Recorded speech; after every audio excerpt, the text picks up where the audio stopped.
संदीप सिंह जो है 2018 के अंदर एक माइनर यौन शोषण के मामले में, एक विशेष एक्सक्लूसिव बता रहा हूँ, पूरी मीडिया में कहीं नहीं रिपोर्ट है, अप्रैल 2018 के अंदर एक माइनर यौन शोषण के मामले में मॉरिशस के अंदर पुलिस ने डिटेन किए थे संदीप सिंह। उसकी जी न्यूज़ की वेबसाइट पे ये रिपोर्ट पड़ी हुई है और भी कई न्यूज़ चैनल्स पे जाके देखिए आप। बताइए किसने उसका रिकॉर्ड खंगाला? ये क्या इन्वेस्टिगेशन कर रहे हैं भारत के चैनल? जो सीबीआई लेके आ रही है कुछ चैटों को, उनको ही दिखा रहे हैं, अपनी इन्वेस्टिगेशन कर रहे हैं लोगों की। बताइए आप। दिशा सालियान जो इसकी पूर्व मैनेजर थी, उसकी 8 जून को हत्या हुई है। दिशा सालियान का पोस्टमार्टम कूपर हॉस्पिटल में, सुशांत सिंह राजपूत का पोस्टमार्टम कूपर हॉस्पिटल में, दिव्या भारती का पोस्टमार्टम कूपर हॉस्पिटल में, जिया खान का पोस्टमार्टम कूपर हॉस्पिटल में, समीर शर्मा की अभी डेथ हुई है उसका कूपर हॉस्पिटल में, कुशाल पंजाबी कूपर हॉस्पिटल में। अरे सबके पोस्टमार्टम कूपर हॉस्पिटल में हो रहे मेरे भाई। और आपको एक बात बता दूं जितेंद्र बाबू, इनका क्रिमिनल माइंड है, इनके मेंटरों का। उसका एग्जाम्पल दे दूं आपको क्रिमिनल माइंड का, कि जो दिशा सालियान की मौत हुई है ये हुई है दिव्या भारती के अंदाज में। दिव्या भारती को 5 अप्रैल 1993 को जुहू के तुलसी अपार्टमेंट के 5वें फ्लोर से गिरा के मारा गया, या वो मरी ये अभी रहस्य में रहा। लेकिन ये सेम मामला जो था ये बाजीगर फिल्म के अंदर दिखाया गया। शाहरुख खान ने शिल्पा शेट्टी को गिरा करके मारा बाजीगर फिल्म में।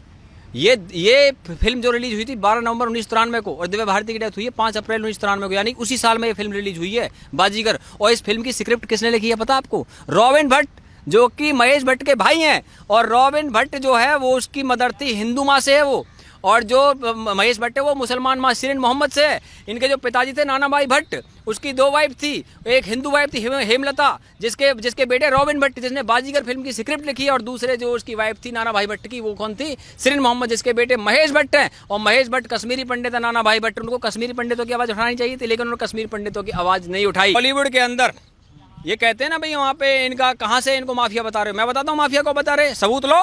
महेश भट्ट का बेटा राहुल भट्ट 26/11 के हमलों में उसका नाम आया था। किसने लिया था नाम? डेविड कोलमैन हेडली, जो कि मुंबई हमलों का मुख्य आरोपी था। उसने रेकी करवाई थी डेविड कोलमैन हेडली से मुंबई के अंदर। चलो उसमें ना जाते हुए हम आपको और आगे की बात बताते हैं। 1990 से लेकर के 2020 तक जितनी भी हत्याएं बॉलीवुड के अंदर हुई है, किसी में सजा नहीं हुई आज तक। जिया खान का मामला, जिया खान की जो 3 जून 2013 को जो हुआ, उसके अंदर मुख्य आरोपी राहुल सूरज पंचोली का कुछ हो गया। दिव्या भारती मुख्य आरोपी साजिद नाडियाडवाला पे आरोप लगता है उसका कुछ हुआ, 1998 में उसकी फाइल बंद कर दी गई। और मुझे आप बताइए गुलशन कुमार हत्याकांड, जिसका आरोप नदीम श्रवण जो संगीतकार है उसके नदीम पे जो यूके के अंदर रहता, बताइए वो यूके से यहाँ आ गया क्या? नहीं आया ना। लेकिन आए कौन हैं?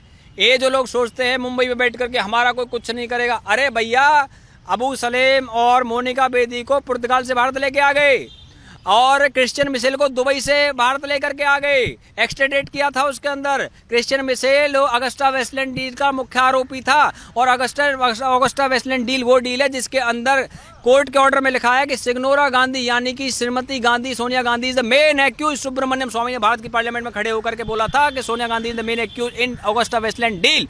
और उसी अगस्टा वेस्टलैंड डील के कोर्ट के ऑर्डर में भारत के 4 पत्रकारों के नाम थे, इटली के मिलान कोर्ट में थे। और वही पत्रकार अब कहाँ पे है वो दुनिया के अंदर? मुझे बताइए। जो फ्रेंडली मीडिया जैसे बोलते हैं, उन घोटाले में नाम है, उसकी फाइल खुलनी चाहिए। और आज आपको बता दूं, एक विशेष बात बताना चाहता हूँ। वोरा कमेटी का नाम सुना आपने? 1993 के जो बम ब्लास्ट हुए थे उसके बाद में वोरा कमेटी बनी थी। उस वोरा कमेटी ने जो पॉलिटिक्स का अंडरवर्ल्ड के साथ घालमेल है बॉलीवुड वालों का, उसके लिए उन नामों की लिस्ट तय करी थी। और वो वोरा कमेटी की रिपोर्ट आज तक जो है पब्लिक नहीं की गई है, केवल उसके 20 पेज पब्लिक किए गए हैं, बाकी पेज नहीं पब्लिक किए गए। आज मैं भारत के होम मिनिस्टर से चाहता हूँ उस धमाका कर देगी भारत के अंदर। वो उस रिपोर्ट के अंदर ऐसे नाम हैं, उसमें दाऊद इब्राहिम की डी कंपनी से जिन लोगों के संबंध थे मुंबई और दिल्ली के अंदर, उन लोगों के नाम वोरा कमेटी के अंदर है। वोरा कमेटी की रिपोर्ट एक्सपोज की जानी चाहिए, क्योंकि भारत के पत्रकार भी, आपको पता है कि भारत का सुप्रीम कोर्ट रात को 3 बजे खुला, 25 एडवोकेट गए। किसके लिए खुला? दाऊद इब्राहिम की डी कंपनी का गुंडा था वो याकूब मेमन, जिसके लिए भारत का सुप्रीम कोर्ट खुला था। दुबई में बैठ करके उन लोगों ने यहाँ भारत के सुप्रीम कोर्ट के लिए एडवोकेट भिजवा दिए। और जहाँ तक बात है, आपको मैं बता दूँ, आज ड्रग्स के मामले सामने आ रहे।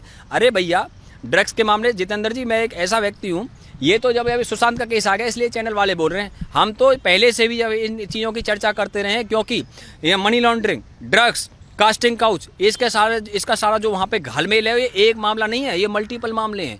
मल्टीपल मामले कैसे, उदाहरण के साथ बता देता हूं। बंटी सचदेव कॉर्नरस्टोन कंपनी का सीईओ, कॉर्नरस्टोन कंपनी के अंदर दिशा सालियान काम करती थी, कॉर्नरस्टोन के अंदर ही श्रुति मोदी काम करती है। जो ये श्रुति मोदी है ये एक्स मैनेजर है किसकी, सुशांत सिंह राजपूत की। और श्रुति मोदी जो उसके अंदर मैनेजर रही है, तो कॉर्नरस्टोन की जो कंपनी का मालिक है बंटी सचदेव, उसको कल इंटेरोगेट किया सीबीआई ने। बंटी सचदेव की जो बहन है सीमा सचदेव, वो सोहेल खान की वाइफ है और उनके अरबाज खान के संबंध है, ह्यूमन के साथ संबंध है बंटी सचदेव के। बंटी सचदेव जो है वो विराट कोहली, केएल राहुल, रविंद्र जडेजा, युवराज सिंह, इनके ब्रांड को मैनेज करते हैं। सानिया मिर्जा का मैनेज करते हैं। हरियाणा की जो जाट छोरी विनेश फोगाट है उसका ब्रांड मैनेज करते हैं। और इसकी जो कंपनी है कॉर्नरस्टोन, उसकी वेबसाइट पे जाइए, वो कहते हैं किंगडम ऑफ 7 ड्रीम्स, यानी किंग ऑफ 7 ड्रीम्स, जो 7 किंगडम्स का मैं किंग हूँ, ऐसा उसके वेबसाइट के अंदर लिखा है। तो उसको इंटेरोगेट किया गया है। तो उसका जो क्रिकेट, बॉलीवुड, पॉलिटिक्स, तीनों जगह मामला है।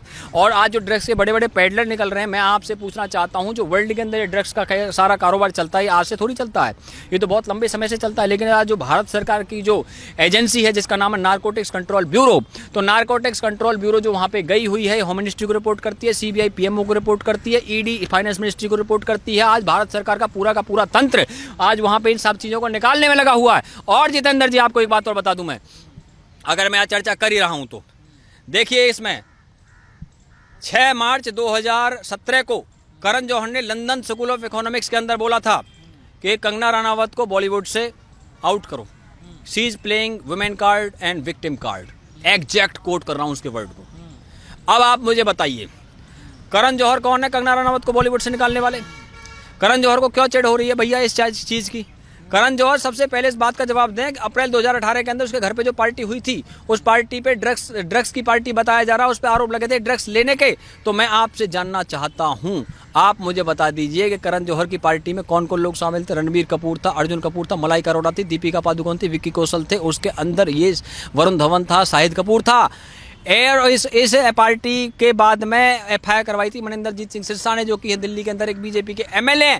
आप मुझे बताइए कि जब ये पार्टी सामने आ गई तो उसके बाद में मुंबई पुलिस ने उन पर कार्रवाई क्यों नहीं की? और मुंबई पुलिस के जो कमिश्नर साहब हैं वो तो बहुत अच्छे रहे पूरे जीवन में, वो बल्लभगढ़ से आ गए, फरीदाबाद में उनका गाँव पड़ता है।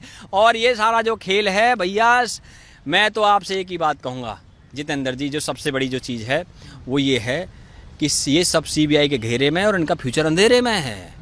और जहाँ तक मैं आपको एक बात और बता दूं, गम की अंधेरी रात में दिल को ना बेकरार कर, और सुबह जरूर आएगी, सुबह का इंतजार कर, क्योंकि एक जो ताकत है, दिव्य ताकत, जो इन सब की जांच करा रही है। इसीलिए क्या कहते हैं कि जुल्म इंसान का जब हद से गुजर जाता है, वो किसी और ही सूरत में पास आता है, ना जाने किस रूप में वो हमसे मिला है यारो, जिसका कोई नहीं उसका तो खुदा है यारो। बहुत से लोग कह रहे हैं कार्रवाई कब तक चलेगी, कब तक होगी। हम तो क्या है, वो फरिश्तों को आजमाता है, मिटाकर बनाता है, बनाकर फिर मिटाता है। आदमी टूट कर 100 बार जुड़ा है यारो, और जिसका कोई नहीं उसका तो खुदा है यारो। और मेरे भाई, इसमें जो है, क्योंकि दिव्य प्रेरणा काम कर रही है, इस सिया से कभी हमने किनारा ना किया, मगर तेरी रहमत ने गवारा ना किया। और आपको बता दूं जितेंद्र जी एक बात, देखिए सबसे बड़ी चीज़ क्या है कि ये रिया चक्रवर्ती, ये संदीप सिंह और ये जो सारे लोग हैं, आपको पता संदीप सिंह जो है 2018 के अंदर एक माइनर यौन शोषण के मामले में, एक विशेष एक्सक्लूसिव बता रहा हूँ, पूरी मीडिया में कहीं नहीं रिपोर्ट है, अप्रैल 2018 के अंदर एक माइनर यौन शोषण के मामले में मॉरिशस के अंदर पुलिस ने डिटेन किए थे संदीप सिंह।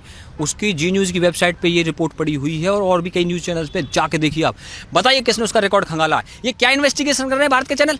जो सीबीआई लेके आ रही है कुछ चैटों को, उनको ही दिखा रहे हैं, अपनी इन्वेस्टिगेशन कर रहे हैं लोगों की। बताइए आप, हम ले लेकर के आ रहे हैं इन सब चीज़ों को।